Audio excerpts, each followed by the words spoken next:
Well, joining us now from Mogadishu is Samira Gaid. She's the former Principal Security Advisor to the Prime Minister of Somalia, and she's also the founder and senior analyst at the Balkis think tank. Really good to have you with us, Samira. This ending of agreements with the UAE comes amid reports that the Saudi-led coalition had informed Somalia that the UAE had used Somali airspace without permission to spirit away the Yemeni separatist leader. What do you make of these developments? Do you think the government is justified to end these deals with the UAE? Thank you so much for having me. I think, for one, yes, the government is justified.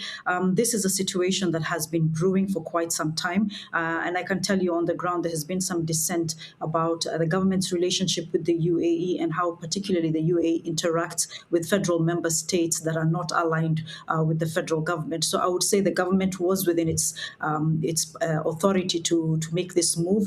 And in regards to the reporting that there was usage of Somali airspace, I think this was really the last straw, following closely after the recognition of Somaliland by Israel, that is also assumed to be closely associated with the UAE. So I think in conclusion, yes, I think the government was justified. There seems to be a realignment by the Somali government. There's been a mixed relationship between the government and the UAE over the past 3-4 years, but this was really, I think, the straw that broke the camel's back. Yes, the final straw, as you say, occurring after Israel's recent recognition of the breakaway region of Somaliland. Explain to us further the UAE's involvement in Somaliland and why that might have played a factor as well. Well, the UAE has been very involved, not only in Somaliland, but also in Puntland. These are some of the northern federal member states. Somaliland, of course, declaring its independence in 1991. Puntland from 1998 operating as a semi-autonomous region, but just recently cutting off relationships with the center.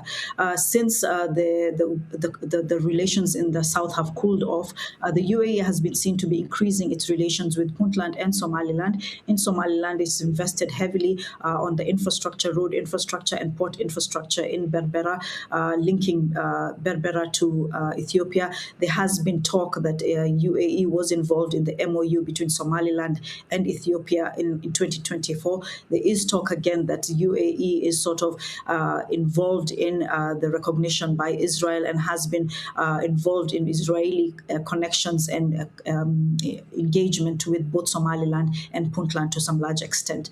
And so it has been, I think, very much involved in the security infrastructure, but also now in the economic infrastructure of the north. Given that Somalia was reportedly informed about the violation of Somali airspace by the UAE from the Saudi-led coalition, do you think Somalia's relationship with Saudi Arabia has also had a role in all this?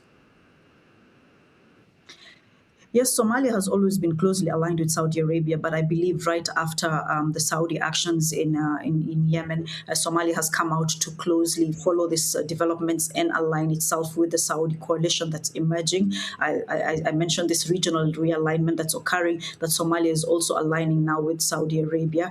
I think this has been also linked to the fact that Saudi Arabia has stood by Somalia, reaffirmed Somalia's territorial integrity, its sovereignty, and has been, I think, by far most the greatest supporter when it's come to aligning the message that Somalia's territorial integrity is inviolable. And so I think it's both ways. Saudi has stood by Somalia, but Somalia has also quickly read the room and is aligning very closely with Saudi. Okay, Samira Gaid, we'll have to leave it there. Really good to get your analysis. Thank you so much again for joining us.